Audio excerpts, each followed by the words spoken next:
उन्होंने ये बताया है, नियम और धर्म का पालन करने वाले लोगों को खुद का कोई ज्ञान नहीं होता। यानी ऐसे लोग जो होते हैं उनमें ज्ञान नहीं होता, ठीक है ना। और वे लोग अपने आत्मा को तो पहचानते नहीं है, अपनी आत्मा को वो जानते नहीं है, और उनमें कुछ ज्ञान भी नहीं होता, और वो ईश्वर तक नहीं पहुंच पाते। वो इसी भ्रम में उलझे रह जाते हैं, धर्म के विवाद में, और ईश्वर को पहचान नहीं पाते। तो ये कमियां हैं। फिर से सुन लो, कबीर ने नियम और धर्म का पालन करने वाले लोगों की किन कमियों की ओर संकेत किया है। पहली कमी तो ये बताइए कि उनमें कुछ ज्ञान नहीं होता, चाहे वो कितना नियम धर्म पे चल लें, कितना किताब वेद कुरान आदि ग्रंथ पढ़ लें, उनमें कुछ ज्ञान नहीं होता। और सबसे क्यों? क्योंकि वो अपनी आत्मा को मार के पत्थर की पूजा करते हैं, आत्मा को तो पहचानते नहीं है, और उनको अपनी आत्मा की ही जब खबर नहीं है तो वो ईश्वर के बारे में क्या जान पाएंगे, क्योंकि ईश्वर तो आत्मा में ही निवास करता है।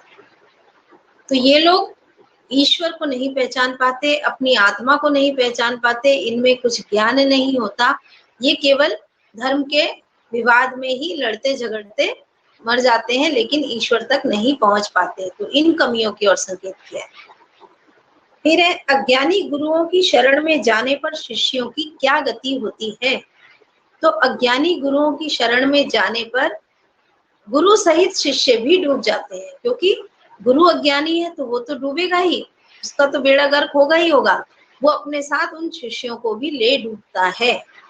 तो इसलिए अज्ञानी गुरु की शरण में जाने पर वो शिष्य भी अपने गुरु के साथ डूब जाता है, और अंत काल में, यानी जब जीवन का अंतिम काल आता है, तब वो पछताता है कि उसने यह गलत कार्य किया। ठीक है, लिखा है ना, गुरु के सहित सिख सब बूढ़े अंत काल पछताना। तो यही गति होती है कि गुरु, अज्ञानी गुरु की शरण में जाने वाला शिष्य अपने गुरु के साथ ही डूब जाता है, अर्थात कुछ उसको ज्ञान नहीं हो पाता, और वो अंतकाल पछताता रहता है अंतकाल में। आगे देखो, 7वां हो गया, अब 8वां देखो। बाहरी आडंबरों की अपेक्षा आत्म को पहचानने की बात किन पंक्तियों में कही गई है, उन्हें अपने शब्दों में लिखिए। सहजे सहज समाना, लास्ट की जो 2 पंक्तियां हैं उसमें कबीर ने कहा है कि केतिक कहो कहा नहीं माने, कि मैंने कितना कहा लेकिन कोई नहीं मानता। सहजे सहज समाना, कि ईश्वर जो है वो स्वाभाविक रूप में सभी में समाया हुआ है। तो बाहरी आडंबरों की अपेक्षा स्वयं में ईश्वर है, ये पहचानने की बात कही गई है लास्ट की 2 पंक्तियों में। ये सब भ्रम भुला दो, ये बाहरी आडंबर, ये सारे भ्रम जो हैं इनको भुला दो, और अपने अंदर जो सहज रूप में ईश्वर समाया है उसको पहचानो। इसके बाद पद के आसपास वाले ये दोनों ही क्वेश्चन छोड़ दीजिए, ये कैसेट और ये वैसे हैं। तो आपके बस ये 8 क्वेश्चन ही है, ये 8 क्वेश्चन आपको कॉपी में करने हैं। अब इसके साथ ही ये शब्दार्थ भी पढ़ लेना, याद कर लेना। 8 प्रश्न उत्तर हैं, ये आपको कॉपी में करने हैं। अगर जो बच्चे शब्दार्थ लिखना चाहें तो वो लिख भी सकते हैं, क्योंकि कठिन शब्द हैं, लिख लो तो कोई दिक्कत नहीं है। ठीक है, अब बताओ कोई दिक्कत है 8 प्रश्न में, कि मैं नया पाठ मीरा पढ़ाऊं?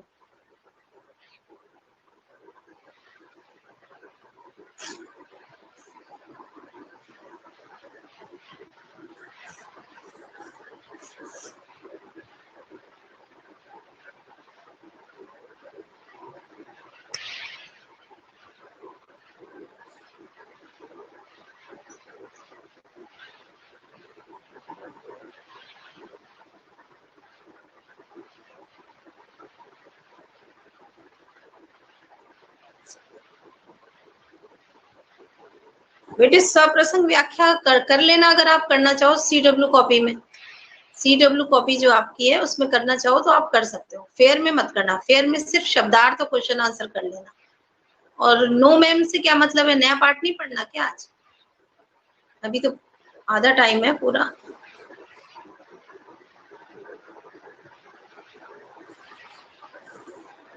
नियति एंड दीक्षिता, नो मैम से क्या मतलब है, नहीं पढ़ाऊं?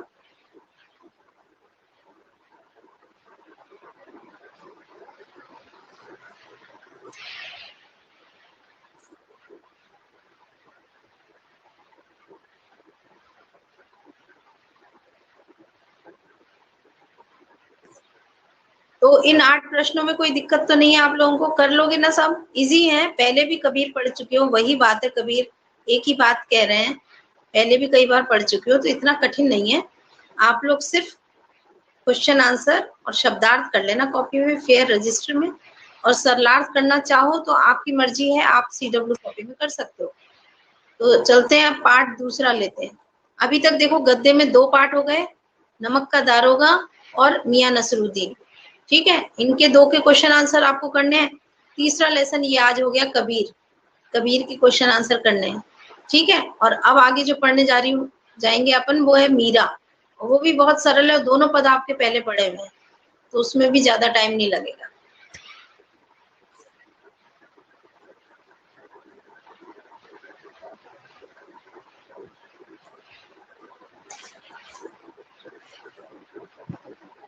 चलो कोई बात नहीं, अब पढ़ते हैं मीरा, है ना। मीरा भी बहुत सरल है, पहले पढ़ चुके हो, कई बार पढ़ चुके हो आप लोग। अच्छा, मीरा के बारे में पाठ परिचय जो है वो मैं पढ़ देती हूँ, एक बार रीड कर लेते हैं। मीरा जन्म हुआ सन 1498, कुड़की गांव, मारवाड़ रियासत में। प्रमुख रचनाएं हैं इनकी मीरा पदावली और नरसी जीरो मायरो। मृत्यु हुई सन 1546 ईस्वी में। मीरा सगुण भक्ति धारा की महत्वपूर्ण भक्त कवित्री हैं। कृष्ण की उपासिका होने के कारण उनकी कविता में सगुण भक्ति मुख्य रूप से मौजूद है, लेकिन निर्गुण भक्ति का प्रभाव भी मिलता है। देखो सगुण और निर्गुण क्या है, मैं आपको पहले बता चुकी हूँ, है ना। जिसमें ईश्वर का कोई रूप रंग आकार है, उस भक्ति भाव से की जाने वाली भक्ति सगुण भक्ति कहलाती है। और जिसमें ईश्वर का कोई रूप रंग आकार नहीं है, एक अलौकिक सत्ता और शक्ति के रूप में हम उसकी पूजा करते हैं, उसका कोई रूप रंग आकार नहीं होता, वो निर्गुण भक्ति है। तो मीरा जो है वो सगुण भक्ति में आती है, सगुण भक्ति, और उसमें भी ये कृष्ण की उपासिका है। और लेकिन कहीं कहीं निर्गुण भक्ति का प्रभाव भी इनकी काव्य में मिलता है। अच्छा, संत कवि रैदास जो थे वो इनके गुरु माने जाते हैं। बचपन से ही इनके मन में कृष्ण भक्ति के प्रति भावना जन्म ले चुकी थी, और वो जीवन भर उन्होंने कृष्ण को, बचपन से ही वो अपने कृष्ण को अपना पति मानने लग गई थी, और आजीवन उन्होंने कृष्ण को अपना पति ही माना और उनकी पति मान के पूजा की। अन्य भक्तिकालीन कवियत्रियों की तरह मीरा ने भी देश में दूर दूर तक यात्राएं की। चित्तौड़ राजघराने में अनेक कष्ट उठाने के बाद मीरा वापस मेड़ता आ गई। यहाँ से वो कृष्ण की लीला भूमि वृंदावन गई। जीवन के अंतिम दिनों में वो द्वारका चली गई। माना जाता है कि वही रणछोड़ दास जी की जो मूर्ति है, रणछोड़ दास कहा जाता है कृष्ण को, तो उनके जो मंदिर की मूर्ति है उसमें वो समाहित हो गई, उसी में लीन हो गई। उन्होंने लोक लाज और कुल की मर्यादा के नाम पर लगाए गए सामाजिक बंधनों, वैचारिक बंधनों का विरोध किया। पर्दा प्रथा का भी पालन नहीं किया। मंदिर में सार्वजनिक रूप से नाचने गाने में कभी हिचक महसूस नहीं की।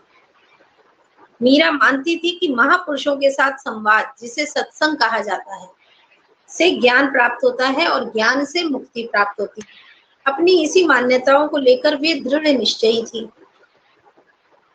निंदा या बंदगी उनको अपने पद से विचलित नहीं कर पाई। लोगों ने उनकी बहुत आलोचनाएं की, क्योंकि राजस्थानी परिवार से जन्म लिया था और सामाजिक मान्यताएं, पारिवारिक बंधन बहुत थे। पर्दा प्रथा थी, घर के बाहर स्त्रियों के जाने पर पाबंदी थी, पर पुरुषों से बात करने पे मनाही थी। लेकिन मीरा ने उस जमाने में ही इन चीजों का विरोध किया और इसका उन्होंने बिल्कुल खंडन किया। कभी भी इन चीजों को उन्होंने माना नहीं। दुनिया ने उनकी बहुत बुराई की, बहुत लोक निंदा हुई, बहुत घर वालों ने ताने मारे, लेकिन फिर भी मीरा जो थी वो अपने पद से हटी नहीं। वो मीरा कृष्ण भक्ति करती ही रही। इस अर्थ में उस युग में जहां रूढ़ियों से ग्रस्त समाज का, हाँ, जिस पर विश्वास किया उस पर अमल किया। इस अर्थ में उस युग में जहां रूढ़ियों से ग्रस्त समाज का दबदबा था, वहां मीरा स्त्री मुक्ति की आवाज बनकर उठी। यानी जिस समय हमारे समाज में स्त्रियों को बहुत ही बंधनों में जकड़ा गया था, उस समय मीरा जो थी वो स्त्री मुक्ति, स्त्री चेतना का स्वर लेकर खड़ी हुई। मीरा की कविता में प्रेम की गंभीर अभिव्यंजना है, प्रेम की बात है, और उसमें विरह की वेदना भी है, बिछड़ने का दुख भी है, मिलन का उल्लास भी है। उनकी कविता का प्रधान गुण सादगी और सरलता है। इनकी कविता का गुण ही सादगी और सरलता से अपनी बात कहना है। वो ज्यादा शब्दों के हेर फेर में नहीं पड़ती, सरलता से अपने मन की बात कहती है। कला का अभाव ही उनकी सबसे बड़ी कला है। शब्दों का अलंकार, छंदों का जो चमत्कार है वो इनकी कविता में देखने को नहीं मिलता, और ये कला की कमी ही उनकी कला है। यानी इन सब कलाओं की कमी देखने को मिलती है उनके काव्य में, लेकिन यही उनकी विशेषता भी है। उन्होंने मुक्तक गेय पदों की रचना की। उन्होंने ज्यादातर ऐसे पद लिखे जो मुक्तक थे। मुक्तक मतलब किसी बंधनों में नहीं, मतलब मात्रिक छंद या वार्णिक छंद नहीं थे, मुक्तक थे और गेय थे, मतलब गाने जाने योग्य थे। सभी पर गीत बने, जितने भी इन्होंने पद लिखे वो सब गाए जा सकते हैं। रागों पर आधारित थे।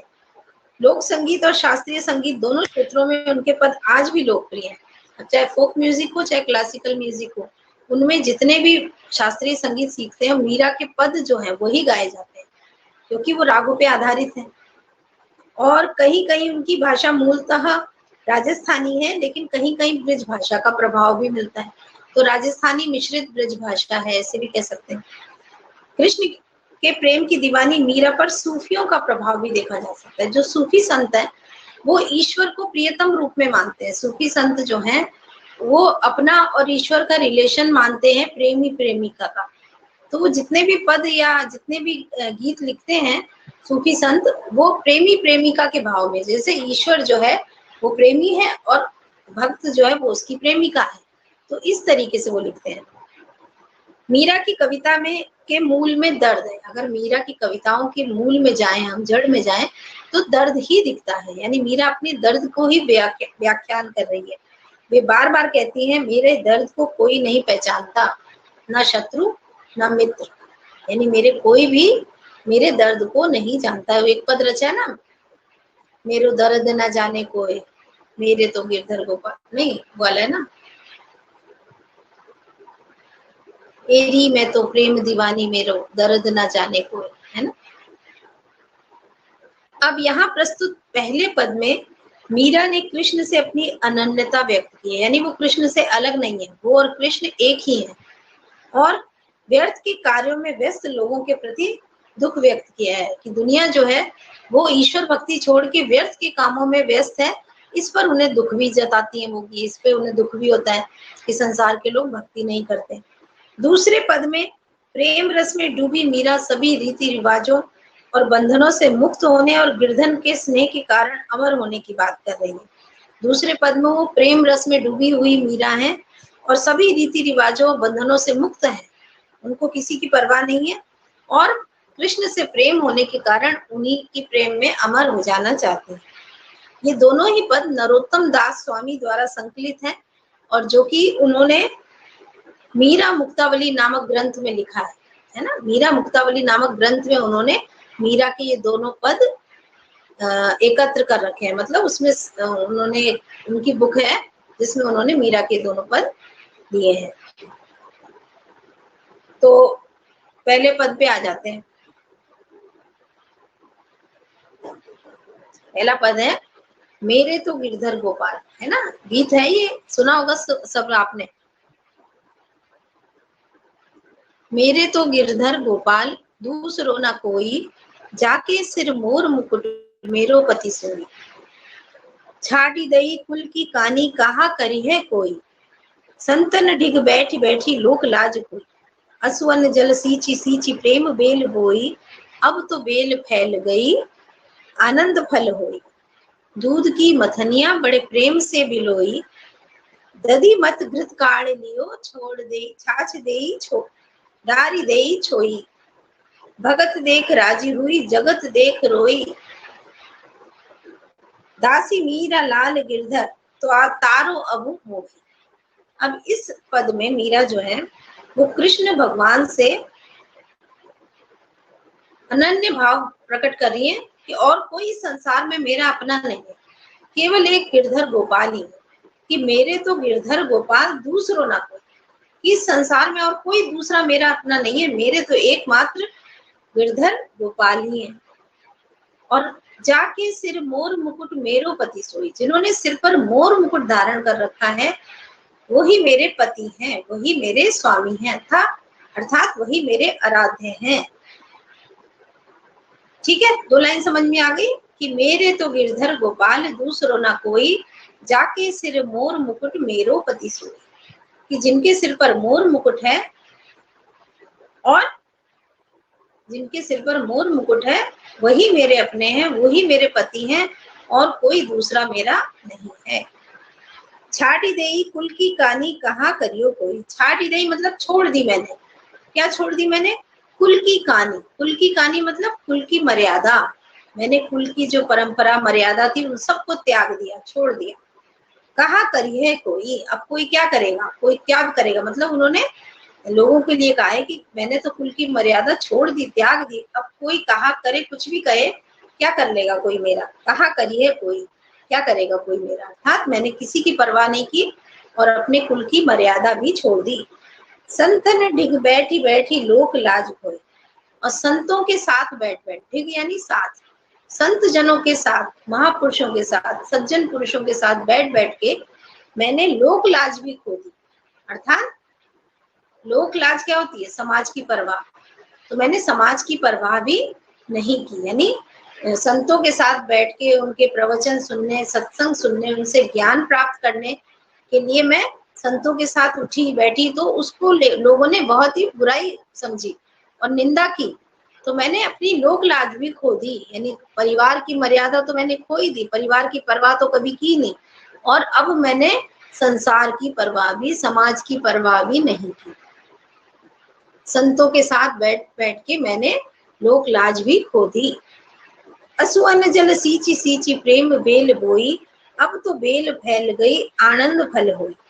और मैंने अपने आंसुओं के जल से सींच सींच के ये प्रेम बेल बोई, अर्थात मैंने कृष्ण भक्ति रूपी जो प्रेम बेल बोई थी उसके लिए मुझे बहुत रोना पड़ा, मतलब बहुत कष्ट उठाना पड़ा। परिवार वालों ने बहुत सताया, बहुत इन्हें दुख दिए, लेकिन ये कह रही हैं कि असुअन जल, मैंने बहुत दुख उठाए, बहुत रोई, और किसी तरीके से ये प्रेम की बेल जो लगाई है इसको मैंने सींचा, बड़ा किया, और अब तो ये बेल जो है, प्रेम की बेल, ये इतनी फैल गई है, यानी कृष्ण भक्ति मेरी इतनी कृष्ण भक्ति में मैं इतना डूब गई हूँ कि अब तो मुझे कोई परवाह नहीं, और आनंद फल होगी, आनंद रूपी फल प्राप्त हो रहा है। यानी कृष्ण भक्ति करने पर अब अपार आनंद प्राप्त हो रहा है। अर्थात मैंने बड़े दुख उठाए, बहुत रोई, और इस ईश्वर भक्ति में प्रेम बेल उनका मतलब है कृष्ण के साथ जो प्रेम करती थी, कृष्ण के साथ जो पति मानती थी उनको, इस बात के लिए उनको बहुत दुख उठाने पड़े, लेकिन उन्होंने बहुत रो रो कर भी ये प्रेम बेल अपनी सींची, छोड़ा नहीं उसको। और अब तो ये बेल प्रेम की, भक्ति की, वो फैल गई है और बड़ी हो गई है, और अब तो इसमें आनंद रूपी फल प्राप्त होने लगे, यानी कृष्ण भक्ति से बहुत सुख मिलने लगा है। आगे कह रहे हैं, दूध की मथनिया बड़े प्रेम से बिलोई, दधी मत घृत काढ़ लियो, जारी देई छोई। यानी ईश्वर भक्ति में दूध की मथनिया बड़े प्रेम से बिलोई, कि मैंने जो ये मथानी जो थी उसको बड़े प्रेम से बिलोया। मथानी समझते हो ना? दही बिलोते हैं हम मथानी से, जिसमें से घी निकलता है, छाछ छाछ बच जाती है ना? दूध भी कई लोग बिलोते हैं, तो दूध में भी बिलोने से मक्खन निकल आता है। तो वही वो कह रही है कि दूध की मथनिया मैंने बड़े प्रेम से बिलोई, और दूध दधी मती घृत काढ़ लियो, घृत यानी घी है ना, काढ़ लियो मतलब निकाल लिया, दही को मत के घी निकाल लिया, और डाढ़ दही छोड़, और छाछ को छोड़ दिया। अब यहाँ पे भाव है कवित्री का कि मैंने ईश्वर भक्ति का जो प्रेम की मथनिया बिलोई, अर्थात ईश्वर भक्ति, ईश्वर प्रेम में जब मन डूबा तो मन के अंदर से जितनी बुराइयां थी वो सब छोड़ दी छाछ की तरह, और घी अर्थात जो गुण थे, जो अच्छाइयां थी, वो घी के रूप में बाहर आ गई। यानी जब ईश्वर प्रेम की मथनिया मथी उन्होंने, ईश्वर प्रेम में डूबी, तो मन की सारी बुराई तो छाछ की तरह छोड़ दी, और जो घी की तरह अच्छाइयां थी, गुण थे, वो ले लिए। अर्थात कहने का मतलब कि जो ईश्वर भक्त होता है, जब वो भक्ति में डूब जाता है तो बुराइयां दूर हो जाती हैं और अच्छाइयां ही रह जाती हैं। आगे कह रही है, भगत देख राजी हुई जगत देख रो, कि उन्होंने इस संसार को देखकर तो वो रोती थी, क्योंकि संसार की हालत खराब थी। संसार सांसारिक विषय विकारों में व्यस्त और भगवान की भक्ति से दूर था। और भगत भगवान के भक्तों को देखकर वो राजी होती थी।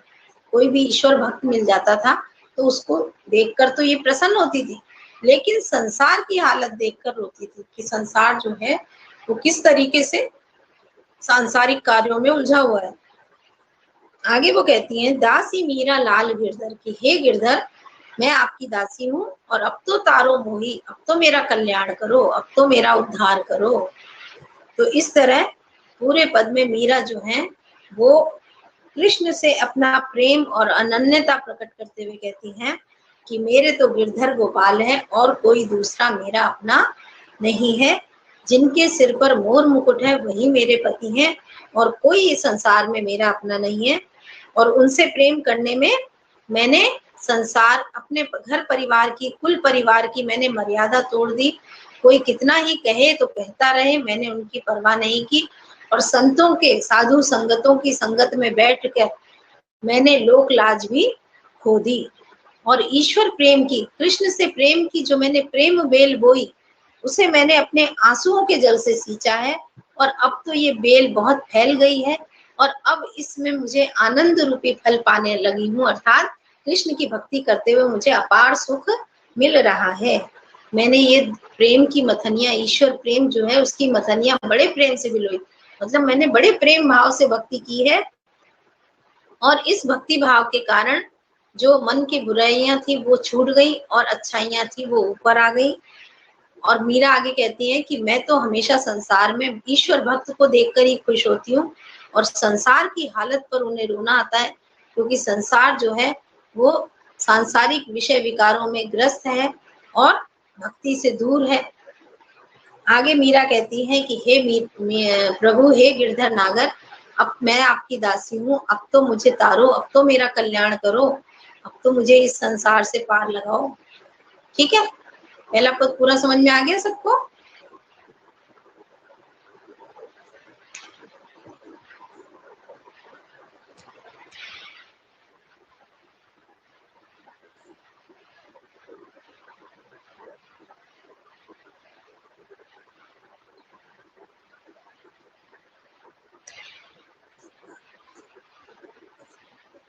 अब दूसरा देखो, पग घुंघरू बांध मीरा नाची, मैं तो मेरे नारायण सु आपई हो गई सांची। लोग कहे मीरा भई बावरी, न्यात कहे कुल नासी। विष का प्याला राणा भेजा, पीवत मीरा हासी। मीरा के प्रभु गिरधर नागर, सहज मिले अविनाशी। अब देखो, पहले भी बताया गया है कि मीरा जो थी वो ईश्वर भक्ति में इतना डूब जाती थी कि उन्हें संसार की परवाह नहीं होती। वो मंदिरों में ईश्वर भक्ति के भजन गाते गाते भाव विभोर होकर नाचने लगती थी और नाचती थी, मतलब कहने का मतलब मंदिरों में वो सार्वजनिक रूप से सबके सामने नाचने लगती थी, गाने लगती थी। तो इसको लेकर लोग उनकी बहुत निंदा करते थे। घर परिवार वाले उनको कुल नाशिनी कहते थे, उनकी बुराई करते थे। लेकिन मीरा को इन सबसे कोई फर्क नहीं पड़ता था। तो वो तो कहती है, पग घुंघरू बांध मीरा नाची, कि मीरा तो पग में घुंघरू बांध कर नाचेगी। मैं तो मेरे नारायण सु आप ही हो गई साची, मैं तो मेरे नारायण की, कृष्ण की अपने आप ही हो गई साची। मैं तो बिल्कुल अपने नारायण की हूँ और ये बात बिल्कुल सच्ची है।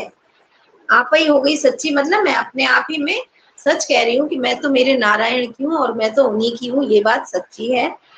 लोग कहे मीरा भाई बावरी, मैं तो मेरे नारायण की हूँ, मैं सही हूँ, लेकिन लोग कहते हैं मीरा बावरी हो गई, पागल हो गई। न्यात कहे कुल नासी, और न्यात यानी घर परिवार वाले क्या कहते हैं, कुटुंब परिवार वाले, कि कुल नाशनी है, ये कलंकिनी है, कुल का नाश करने वाली है, कुल अच्छी है।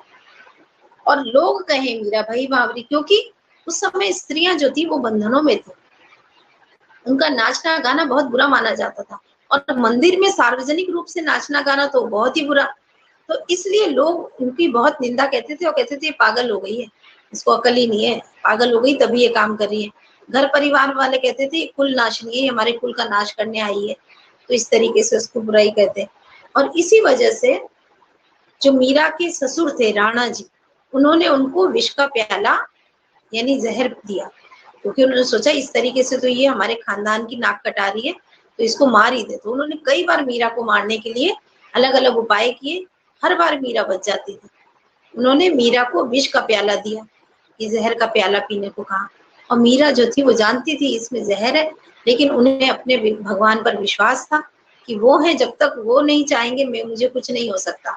तो उन्होंने हंसते हंसते वो विष का प्याला भी पी गई और उन्हें कुछ नहीं हुआ। आगे मीरा कहती हैं कि मेरे तो प्रभु गिरधर नागर, मेरे तो वही चतुर नागर यानी चतुर, गिरधर यानी गोपाल, गिरी को धारण करने वाले कृष्ण, मेरे तो चतुर कृष्ण है, वही वे मेरे ईश्वर हैं। और सहज मिले अविनाशी, और वो अविनाशी मतलब ईश्वर जो कभी जिसका विनाश ना हो, तो वो ईश्वर मुझे सहज ही मिलेंगे, अवश्य ही मिलेंगे। अर्थात मेरे तो प्रभु गिरधर नागर है और वो मुझे अवश्य मिलेंगे, सहज मिलेंगे। ठीक है ना। तो इस तरीके से पूरे पद की बात ये भी सरल है, आप कर ही लोगे। अब इसके क्वेश्चन आंसर कराऊंगी नेक्स्ट क्लास में और फिर पढ़ेंगे नया लेसन। तो आपका आज का होमवर्क है पाठ 1 कबीर के सभी 8 प्रश्न कॉपी में लिखो, और सरलार्थ रफ कॉपी या क्लासवर्क कॉपी में आपकी इच्छा के ऊपर है, आप लिखना चाहो तो लिख लो। ठीक है, तो बस आज की क्लास यही।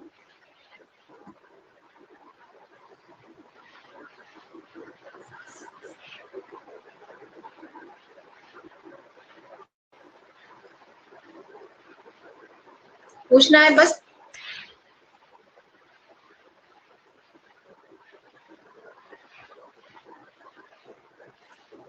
चलो ठीक है फिर बेटा, अब कुछ पूछना होगा तो अब नेक्स्ट क्लास में पूछना। ठीक है, चलो बाय।